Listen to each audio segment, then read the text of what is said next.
everyone, welcome to day 24. So my husband is standing right here where my peanut gallery always is, and he said we're getting empty, and he is right. We have days 22, 23, and 24 bouncing around in there. So if you haven't seen one of these videos, what I did is at the beginning of the year I asked my best friend to send my husband 24 books that she wanted me to read, either books that she read and loved or books that she wanted me to guinea pig or whatever the case may be. And I asked him to put it on a piece of paper, cut them into strips, put them in a coffee cup. He is a comedian and did this giant vase. And so this has been annoying me all year on my desk, and it's almost time to get rid of it. So it's November 21st, and I don't know. We have a 4-week-old today, which is awesome. She's great. She's perfect. Life is chaotic. We have had strep. We've had a family death. We've had a baby all in the last 4 weeks. And so it's been a ride. But let's see what we got. Okay.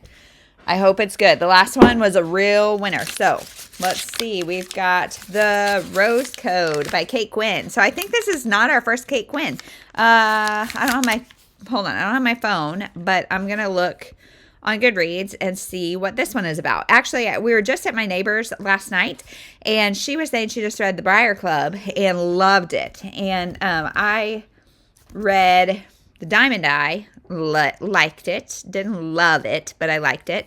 So The Rose Code is 1940, as England prepares to fight for the Nazis, 3 very different women answer the call to the mysterious country estate, Bletchley Park, which Rudis Petty's just wrote a middle grade about Bletchley, called Bletchley Park, Bletchley Riddle, something like that, where the best minds in Britain trained to break German military codes.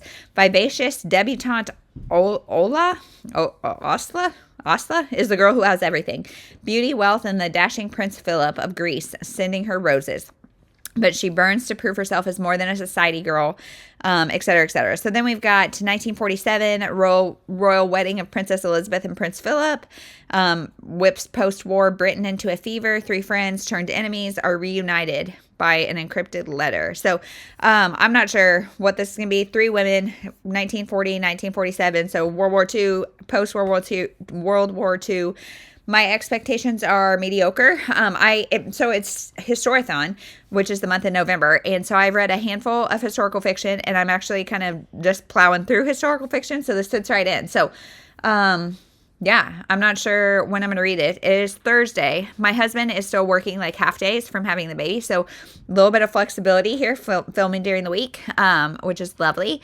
And now we're about to go take a little quiet time, and then I'm going to work out this afternoon, and I put dinner in the crock pot because today's our first real taste of winter. It is a balmy 44 degrees, which it was 30. It was 30 something all morning. So it's sunny, but it's cold. Great crock pot weather.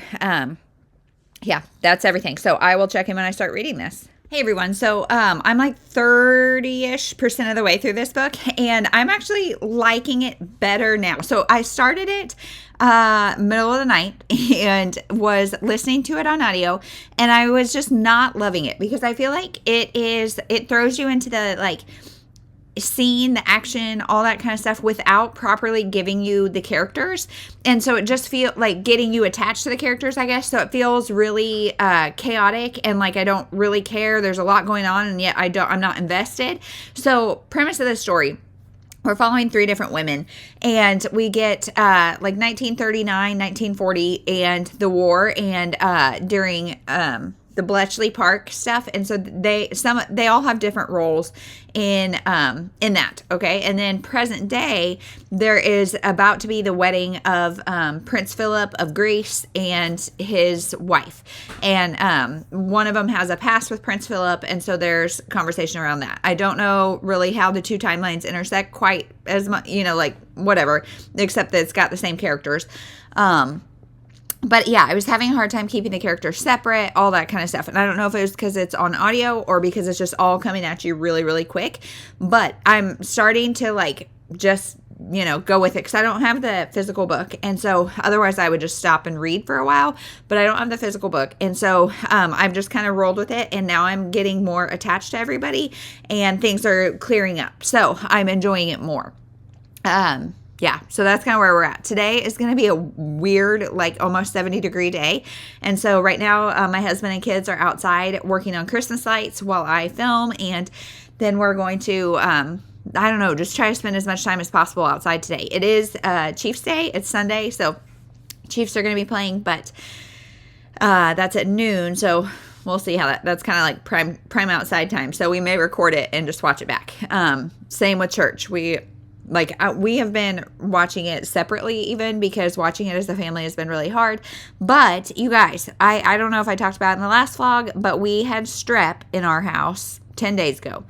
And my third child, she finished her last dose of amoxicillin Saturday morning. Yesterday afternoon, woke up with a fever. Like, are you kidding me? Are you kidding me? And so she is fine. She's a little bit off, but it's a low grade fever. So we're just going to watch it. But we decided not to go to church today yet again. And so, will we ever be healthy? I don't know. See you in June, maybe late May. Anyway, okay. I will update more as I continue to read this book and let you know my thoughts. Hey everyone, so it's the next day and I wanted to get on an update because I'm like blowing through this book, and so I want to make sure I talk to you. I'm like 60% of the way through, and my thoughts so far are that the book is probably about 200 pages too long. There's a lot of things that are really slow, a lot of parts that are really slow. It's just now picking up, and like honestly, like I said earlier, like I didn't understand the point of the book until like now.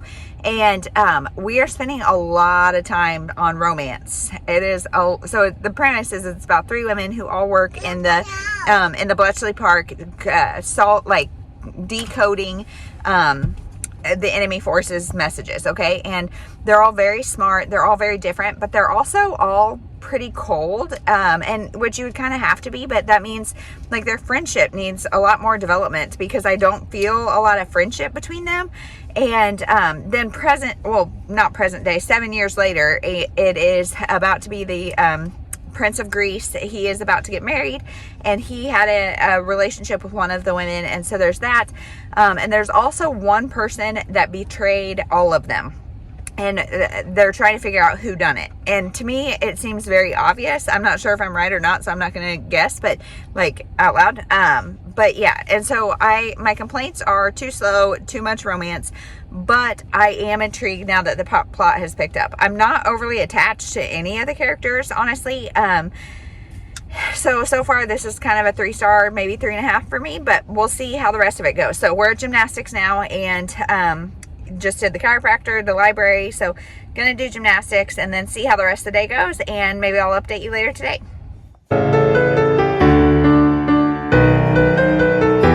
Hey everyone, coming to you from my mom life glory here. It's Tuesday, and we are just decorating the house for Christmas. We had nothing on the agenda today, so it's going to be a decorating day. I'm taking a feeding break for Mabel and just hanging out. But I finished the rose code yesterday, and I think it's a 3-star. So all the action picked up at 60% of the way through, and like I said, I could kind of guess who done it was. And in the more present timeline of 7 years later, there is somebody in an asylum, and that conversation was really interesting, but it just wasn't enough for me. Honestly, I feel like too much of this book was too long and romance filled and just not for me. So if you can hear, I've got a couple of little mini vloggers right in front of me. But yeah, I think I pretty much said everything yesterday. I wanted more development from the friendship. I wanted less of the romancy stuff, definitely less bedroom scenes, more of like what they were actually doing at Bletchley Park. And yeah, so that was my thoughts on that. Sorry, kind of a buzzkill, but we'll see you tomorrow. Thank you so much for watching.